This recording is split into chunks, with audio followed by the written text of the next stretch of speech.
En fin, amigos, yo a estas alturas ya cada vez que veo el nombre de Frank Miller en un cómic, en una portada, en una reseña, en un donde sea, en mi mente ya, en fin, me he condicionado mucho a mí mismo. He caído demasiado en el vicio, supongo, ¿sabéis?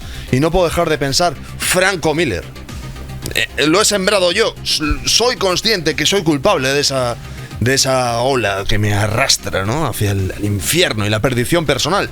Bueno, el caso es que este cómic aquí no hay ni sombra de Franco Miller. Como sabréis, Franco Miller es la personalidad malvada que reside dentro del cerebro de Frank Miller y es la justificación de que hay una parte de sus obras que parezca que las ha escrito un psicópata borracho y otra enorme parte de sus obras que las ha escrito pues un guionista magnífico, histórico, generacional. La complicada dualidad entre Frank y Franco, ¿no?, que sería un poco Kramer contra Kramer, Miller contra Miller, el hombre sin miedo, The Man Without Fear, se diría en inglés, ¿no? Amigos, nos vamos a los años 90.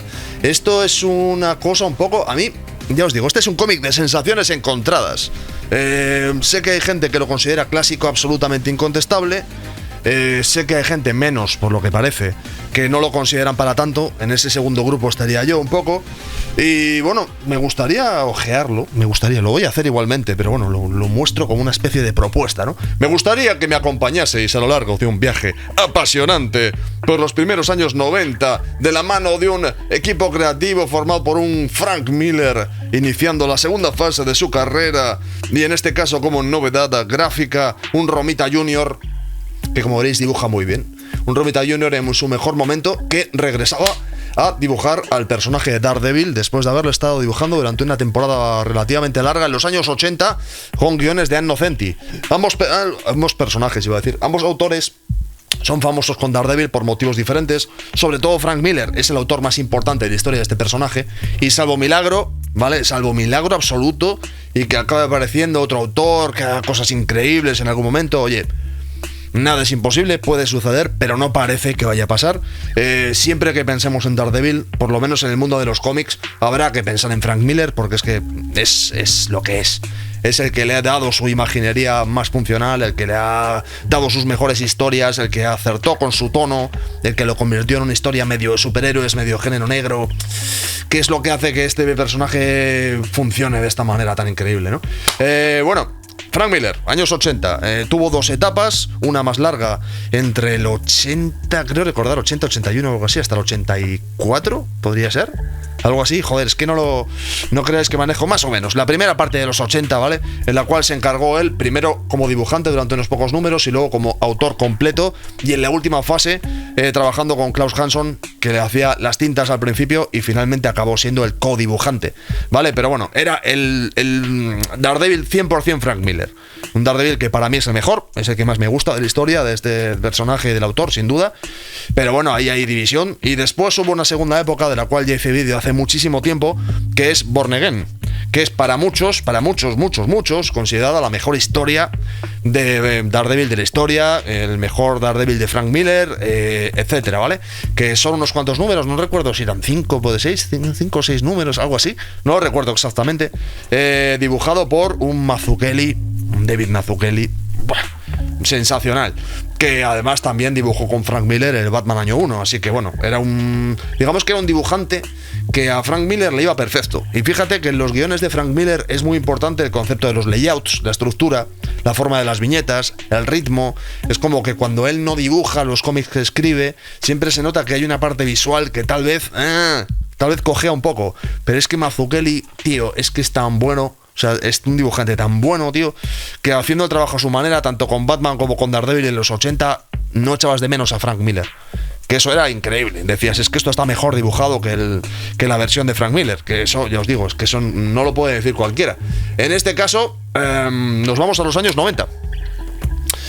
John Romita Jr. en los años 80, como en toda su carrera, hizo 55.000 millones de cómics, entre los cuales estuvo una de las rachas que aparecieron después de la etapa de Frank Miller, la etapa que hizo con Ann Nocenti a los guiones, de la cual os he hablado antes y de la cual hice un vídeo por encima hace poco.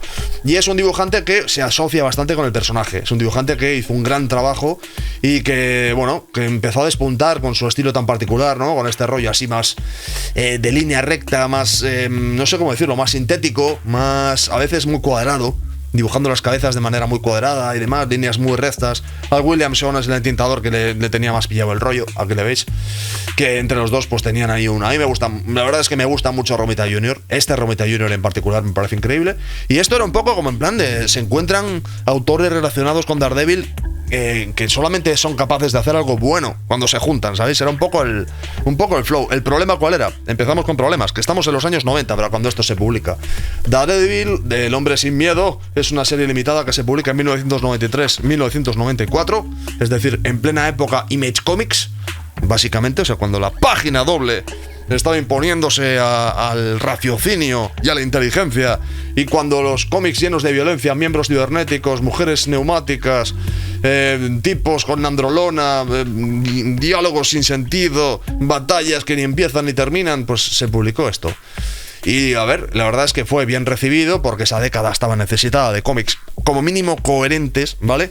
Pero hay que tomar en cuenta que ya no estamos en los 80, importante. Ya no estamos en la época de los cómics oscuros, ya no estamos en la época del grim and gritty, ya no estamos en esa época. Ya estamos en los años 90. Para Frank Miller se nota porque Frank Miller aquí ya estaba en plena época de cómics como, por ejemplo, Sin City. Aquí ya estaba metido de lleno en Sin City. Ya había escrito Hard-Boiled con Geoff Darrow, si no me equivoco, aquí ya debía haber hecho la primera historia de Martha Washington, la de Give Me Liberty, por ejemplo. O sea, este ya era otro Miller, ya era el Miller de los 90, era un Miller pues que estaba más en proyectos independientes, ya no se relacionaba tanto con sellos ni con personajes, sino que era un poco un verso libre, que hacía un poco lo que le apetecía y que por lo visto ya en esta época debía estar pegándole a Jack Daniels duro, ¿sabéis? Y se nota. El guión originalmente está basado en una propuesta de guión para película que nunca se hizo, aunque sí que hay ideas que han sido recicladas posteriormente en las series, yo creo que sobre todo la serie de Netflix, ¿no? Así que bueno, es en fin, una especie de recontar el inicio de Daredevil. No es 100% canon, pero es un poco como el encaje de volver a contar desde el principio la historia del personaje como si fuese un Batman año 1, pero encajando dentro de todo esto la mística de la mística de Frank Miller. La mística de Frank Miller, ya sabéis, Frank Miller se inventó un montón de personajes, lo llenó todo de ninjas, de misticismo, de culpabilidad, de rollo religioso, de personajes que no eran tan perfectos y que se enfrentaban a un mundo pues que en realidad se mostraba como una bestia esperando ser dominada. No tengo ni idea de lo que estoy diciendo. Y eso, pues digamos que no encajaba con los orígenes sesenteros, ¿no? Es de los 60 o así, Daredevil, creo. Me suena que, joder, ¿no? Ahora mismo de primeras me suena que es como, en fin, pues que no encajaba con los orígenes originales, ¿vale? De Daredevil, porque ya era un personaje que se había quedado un poco fuera de contexto.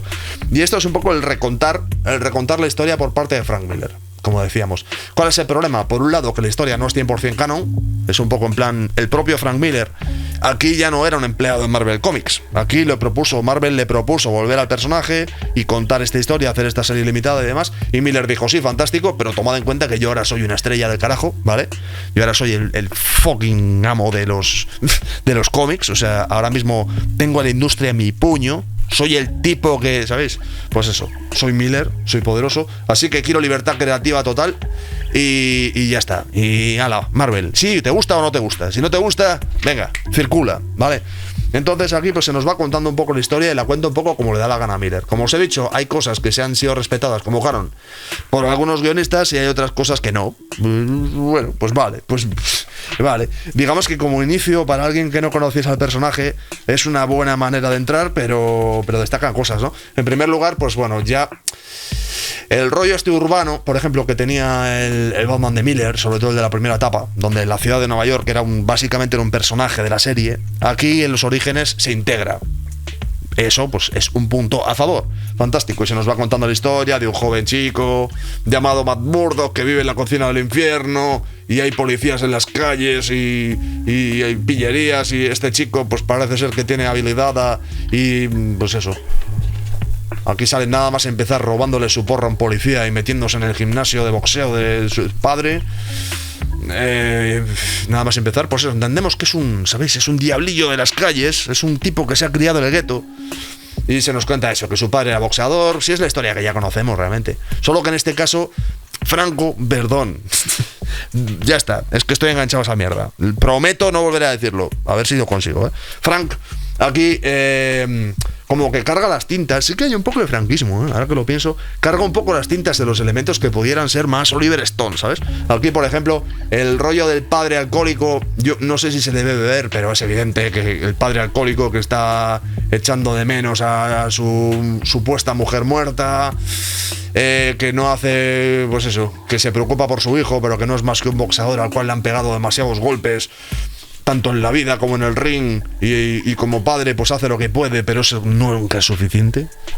La historia que ya nos han conocido, al tipo básicamente pues vemos que se dedica a trabajar como matón de la mafia y simultáneamente pues eso, aceptando tratos, ¿vale? Peleando.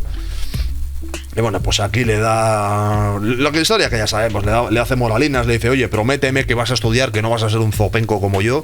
Mira qué bonitas las líneas, a ver, el entintado súper bonito, la verdad. Se sienten, a ver, estas viñetas están muy bien dibujadas porque Romita dibuja muy bien, especialmente en esta época. Pero es cierto que se siente como un cómic que te saca un poco de la visión preconcebida que tenías. Claro, evidentemente, si te habías enganchado al Daredevil de los 80, esto era como más moderno y al mismo tiempo el ritmo de narración, como veréis, pues es que no es lo mismo. No es lo mismo. Mirad aquí, esto que estáis viendo es un padre golpeando con tremendísima violencia a su hijo.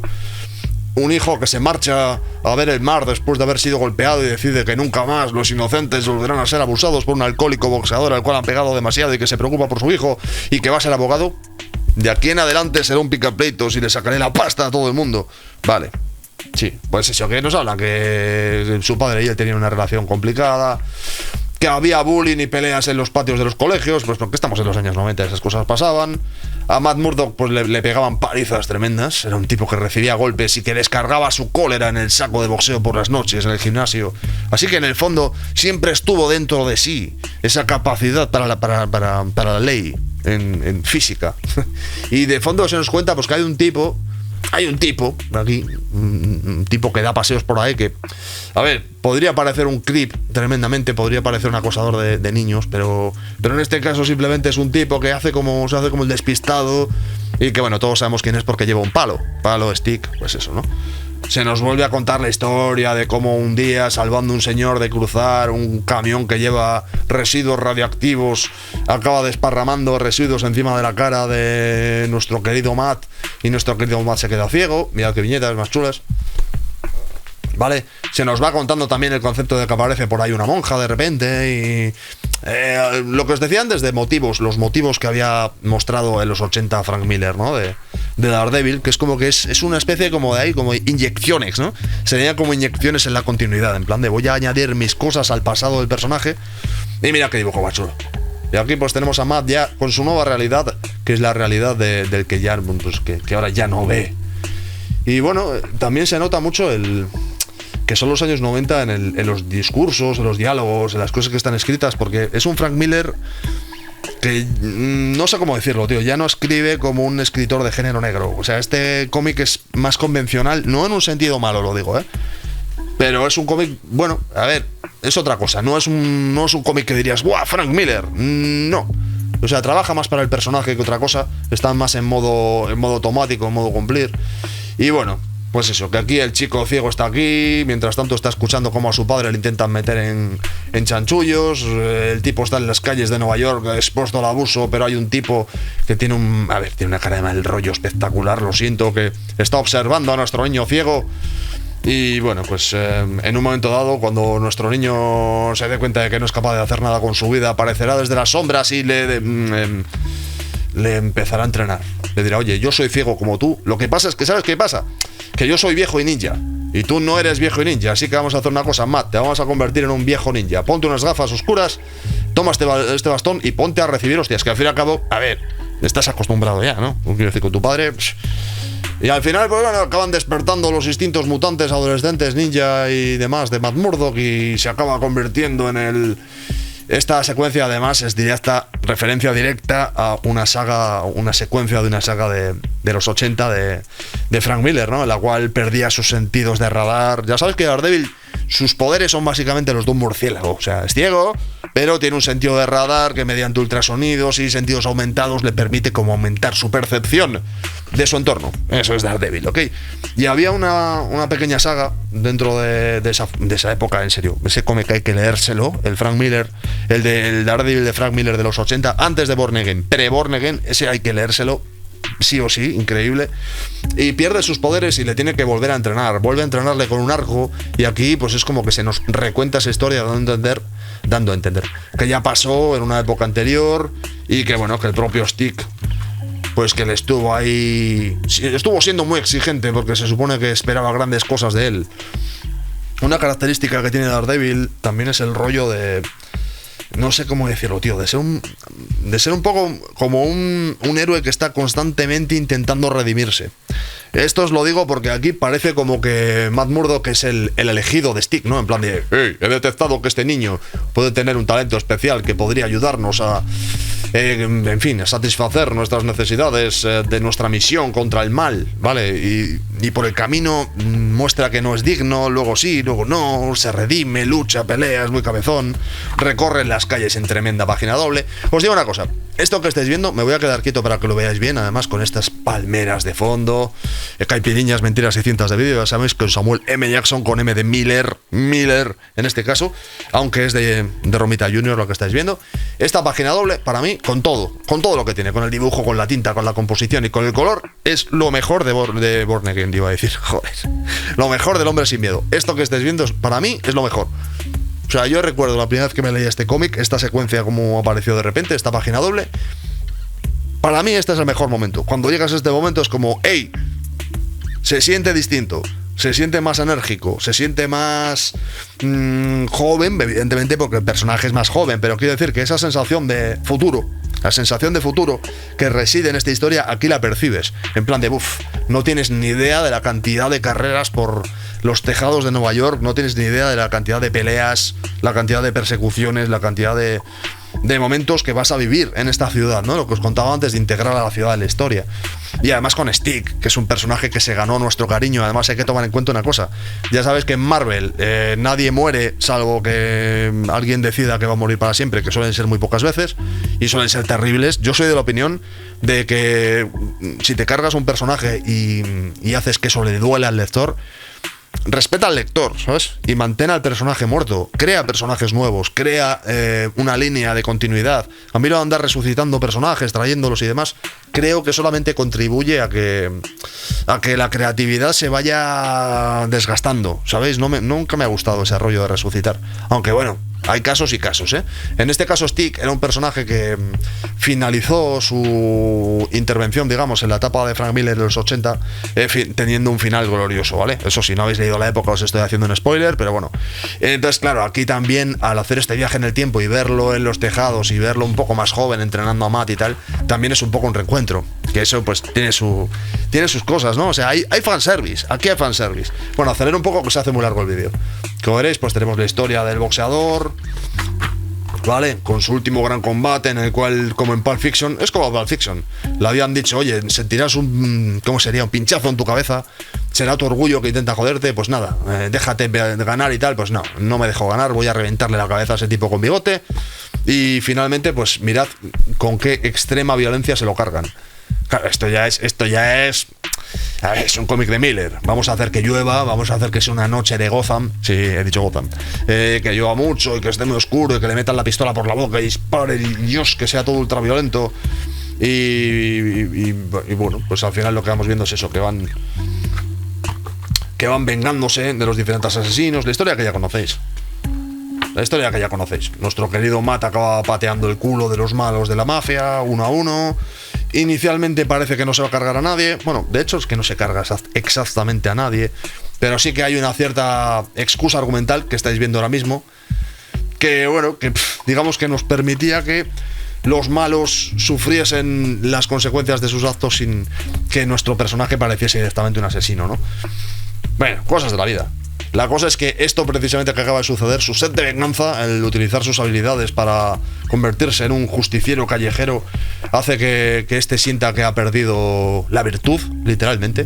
Y Stick dice, no, este tío ya no me vale, lo he entrenado, pero nos hemos equivocado. Aquí está hablando con Piedra, que es otro de su congregación, vamos a llamarlo así, de su club de ninjas blancos. Y nada, que ya no nos sirve, que Matt Murdock estuvo bien, pero que ya no. Y bueno, aquí se nos va hablando ya cómo se va haciendo un poco más mayor, su aparición en la universidad, cómo conoce a Foggy Nelson, sus primeras escapadas urbanas en Chandal, sus primeras sensaciones y sobre todo la primera aparición o el primer contacto con Elektra, que nos devuelve un poco a lo que decíamos antes de Stick. En este caso, recuperar a Elektra, volver a contarnos el primer contacto con Elektra. Recordemos que la muerte de Elektra fue un trauma bastante traumático para muchos aficionados, ya que es un personaje... Elektra era un personaje cojonudo. Era un personaje cojonudo, porque no era un personaje de cómic de superhéroes. Era una mujer fatal. Realmente era una mujer fatal que contrastaba mucho con Daredevil y tal, ¿no? Entonces, la manera en que, ya lo veremos aquí en el canal en algún momento, pero la manera en que la sacan de la colección, la manera en que se la cargan básicamente, es, para mí es la mejor de la historia de cómic. Ya está, lo he dicho. Sí, lo he dicho. Y mira que yo soy un tibio, ¿eh? Para mí es el trauma perfecto. Es el dolor perfecto. Y aquí, claro, te vuelves a encontrar con ella. ¿Cuál es el problema? Que ahora ya quien dibuja a Elektra ya no es Frank Miller. Ahora es Romita Jr. Romita Jr. dibuja de otra manera. Elektra tiene otro tipo de expresión. Recordemos también, además, que Elektra Lives Again se llamaba así, ¿verdad? Elektra Lives Again. La novela gráfica, si no recuerdo mal, es del año 1991. Ya había tenido lugar, que seguramente es uno de los topes a nivel gráfico de Frank Miller. Y aquí nos encontramos con una Elektra que es más pibón que nunca. Evidentemente es una jovencita confusa, universitaria, de buena familia europea, que tiene un rollo de atracción pero al mismo tiempo desprecio con Matt Murdock, cosa que a Matt Murdock le pone tremendamente cachondo. Sí, todos lo sabemos, y él no puede evitarlo porque al final pues tendrá que demostrarle a esa chica rica que él es un tipo duro del barrio, que no va a permitir que ninguna billonaria griega, por mucho que esté rodeada de mafiosos con UCIs, le vaya a intimidar. Vale, es decir, que la va a seducir a su manera, la va a seducir a su manera, aunque esto lleve sangre y lágrimas. Y al final, pues este que veis aquí es un Matt Murdock, bueno, pues que de alguna forma ha probado las mieles del éxito. Ha probado las mieles del éxito y de las calles. Claro, también se nos muestra que Elektra tiene una especie de doble vida también en las calles. No me gusta, a ver, por ejemplo, esto es una de las cosas que no me gusta mucho de este cómic. No me gusta cómo es recuperada Elektra. Es verdad que el concepto de Elektra, que es una mujer adicta a la adrenalina, una mujer con evidentes desequilibrios, una mujer que acabará siendo una asesina, una mujer que no tiene demasiados remilgos con la humanidad y que es esencialmente muy egoísta, muy narcisista, sería un poco la palabra, ¿no? Y que se enfrenta a los malos y demás. Pues, a ver, eso es evidente, es parte de la gracia del personaje. Pero en este cómic, tío, es como que, a ver, falta la clase que tenía en los 80. En los 80 era un personaje muy elegante. Y aquí me cuesta reconocerla. Me cuesta un montón reconocer al personaje en este cómic. Me parece, hombre, también se entiende, quiero pensar bien, ¿vale? Por parte de Miller, y se entiende que se está hablando de que los personajes están en una fase de su vida que eran más jóvenes. Claro, tú cuando piensas en ti mismo cuando eras más joven, te darás cuenta de que había un montón de cosas en las que eras un idiota. Seguramente más joven que ahora, seguramente más guapo que ahora, seguramente más X que ahora, pero esencialmente más idiota. Y quiero pensar, lo que pasa es que creo que estoy pensando demasiado, que el propio Miller, cuando recrea esta Elektra, pues también está tomando en cuenta pues que es de una fase más joven, una fase mucho más, pues eso, en la cual tampoco era el personaje, estaba del todo maduro ni redondeado, ¿no? Pero bueno, que no termino de tener muy claro esto que estoy diciendo. A mí esta parte, ya os digo, esta parte en la que se hacen amantes superdotados, que son capaces de hacer cosas acrobáticas, son medio ninjas, medio cosas y van a esquiar por el mundo, y a mí no me convence, no, lo siento, pero es que no me parece que esta parte no funcione. Mira que es una parte importantísima de la historia, ¿eh? A ver, vale, ya tenemos el trauma de que Elektra se cargan al padre, por si no lo sabéis, se cargan al padre de Elektra y esta se marcha fulminantemente, dejando a Matt Murdock tirado y diciendo: Dios mío, esta mujer ha sido la mujer de mi vida, ¿qué voy a hacer ahora con el resto de mi vida? Pues nada, no tendrás que hacer nada. Y aquí nos muestran a Kingpin. Otro de los problemas que tiene el hombre sin miedo. no es una historia bien contada desde el capítulo 1 hasta el capítulo final, linealmente bien contada, que tenga orden, sino que al final te acabas dando cuenta de que son como una secuencia de pequeñas historias. En este caso, por ejemplo, hemos acabado la primera historia, podríamos decir que la historia del Daredevil niño, ¿no? Que finaliza cuando se venga de los asesinos de sus padres y Stick dice que ha fallado, que es indigno. En la segunda parte podríamos decir que es el Matt Murdock ya adolescente o posadolescente, universitario, que conoce a Elektra, y en esta última parte es cuando aparece Kingpin. No está mal, en sí yo creo que no está mal, pero el concepto es que Kingpin no es un personaje de Daredevil. Es un personaje, si no recuerdo mal, ponedme en comentarios porque estoy hablando de memoria. Es un personaje de Spider-Man que fue reciclado para la colección de Daredevil y ahí es donde lo definieron a la perfección, ¿no? Se lo trajeron a Daredevil y Frank Miller pues lo redondeó, nunca mejor dicho, al personaje y lo convirtió en el mafioso definitivo de Marvel. Y en este caso, pues bueno, se nos habla de que el tipo ya está haciendo sus negocios, de que tiene sus tentáculos metidos en los diferentes, pues eso, lugares y que ha infectado la ciudad y que este joven abogado, pues que está luchando en las calles y demás. Y no está mal. A ver, realmente esta parte, ninguna de las partes está mal. El concepto está en cómo conectan entre sí. En este caso tengo la sensación de estar leyéndome otra miniserie diferente. En este caso la miniserie de cómo este abogado se va dando cuenta de que la ciudad llena de violencia, de crimen, necesita a alguien que haga el trabajo que la policía no puede hacer. Y ese mal pues está encarnado en Kingpin, ¿no? Y nuestro personaje pues al final acaba tomando la decisión. Mirad qué dibujo más guapo, otro de los dibujos más guapos que tiene este cómic, sin duda, con estos ángulos ahí super bestias. Y al final acaba tomando la decisión de que tiene que salir a las calles, en una secuencia, por cierto, muy Taxi Driver, muy Scorsese. Acaba apareciendo por aquí un sicario. Este sicario se convertirá un poco en el malo del cómic, el malo oficial, ¿vale? Que está a punto de cargárselo y demás. Mira ahí, con esas gafas de sol, super badass. Y bueno, obligará a Matt Murdock a salir a las calles. Esto es a lo que yo me refería. Si no recuerdo mal, en la serie de Netflix, creo que la primera temporada, la recuerdo muy bien, tendría que volver a verla algún día, aunque no soy muy de series ni de películas, ya hacía esto de salir a las calles con un traje improvisado de color negro, porque todavía no existía el uniforme rojo. Y creo que esta parte, incluso este mood que tiene, ¿no? El ánimo que tiene un poco esta parte del cómic, yo creo que está bastante reaprovechada en la serie. Yo noto más cercanía con esto, por ejemplo, que con los primeros cómics de Miller en la serie de Netflix. Y bueno, como veréis, esto, a ver, está guapo, está muy guapo. Tiene un rollo ahí, claro, durante estas páginas está muy chulo porque no es un superhéroe, es un vigilante urbano. O sea, es simplemente unas primeras aventuras de las cuales Matt Murdock, mirad qué páginas, estos son muy buenos. Matt Murdock simplemente como un vigilante urbano que sale a las calles a patear culos, a romper mandíbulas, a hacer el mal. Bueno, hacer el mal no, hacer el bien, pero hacer el bien con sangre y porras y puños y destrucción. Pues está guapo, ¿no? Bueno, el tema está en que a raíz de esta... Claro, tendremos niñas secuestradas, tenemos al sicario escapando. Mira qué guapo, la niña ahí persiguiendo. Vale. El personaje se acabará infiltrando en una casa, digamos. De hecho, no sé si se ha contado aquí. No, se ha contado hace un rato. Ya esa historia no la voy a contar ya porque ya ha pasado muchas páginas. La cosa es que al final acaba encontrándose con el sicario que tiene a la niña pelirroja, curiosamente, secuestrada, y tienen un encuentro muy nocturno y el sicario dispara, Matt Murdock con su porra desvía la bala y esta curiosamente impacta en la cabeza del...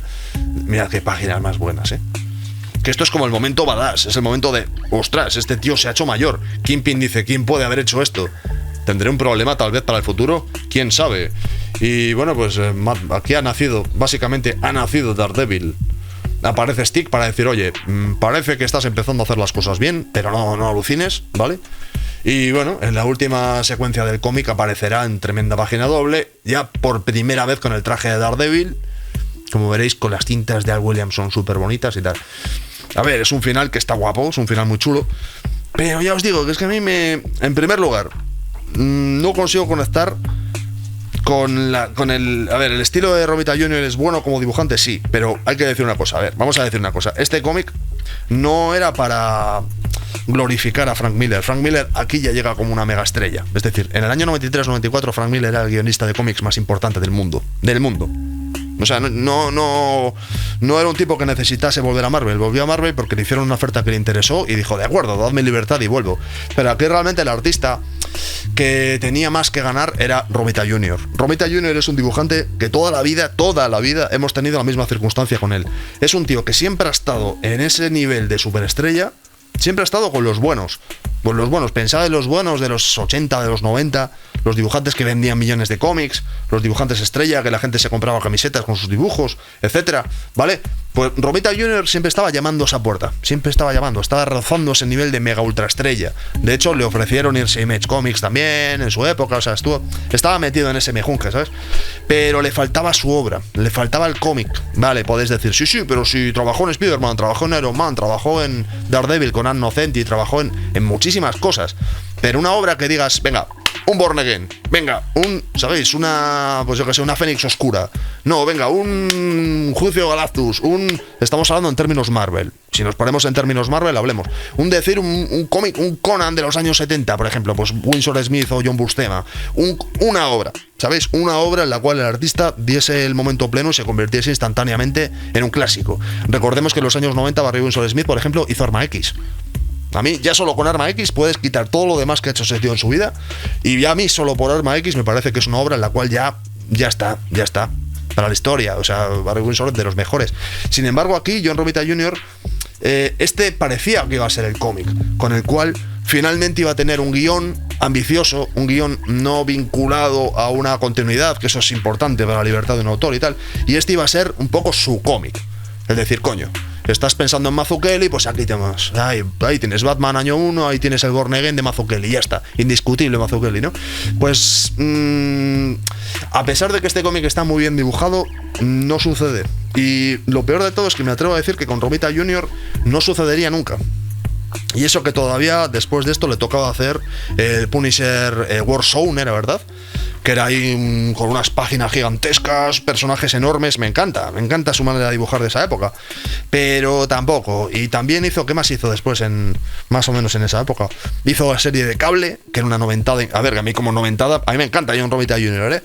Pero al final es que, joder, John Romita Jr., tal vez su cómic paradójico y paradigmático sea Kick-Ass. Y eso tiene otros, a ver, el de Lobez No Enemy of the State y cosas así. Y el Daredevil, evidentemente, de los 80. O evidentemente. Habrá quien dirá Spider-Man, pero bueno. Pero como que ya os digo, es un dibujante muy bueno, pero le falta su cómic. Y este parecía que podía serlo. Y para mi gusto, se queda en un cómic un poco fuera de su época, que se publicó en los 90, que gustó mucho, pero que tampoco os creáis que la gente dijo en su momento la última obra maestra de Frank Miller. Este cómic no fue en su momento recibido como una obra maestra. Por eso ya os digo, yo tengo sensaciones un poco encontradas. La gente suele decir el Daredevil de Frank Miller, su primera etapa, el Born Again, el Elektra Lives Again, por ejemplo, y el Hombre Sin Miedo. Yo el Hombre Sin Miedo, por ejemplo, no lo meto, no lo considero dentro. No es que no lo considere a nivel de calidad, es que en naturaleza como cómic no lo considero parte de esos, lo considero otra cosa. Otro Frank Miller, el Frank Miller que estaba con Robocop contra Terminator, en Dark Horse, otra cosa, otra historia.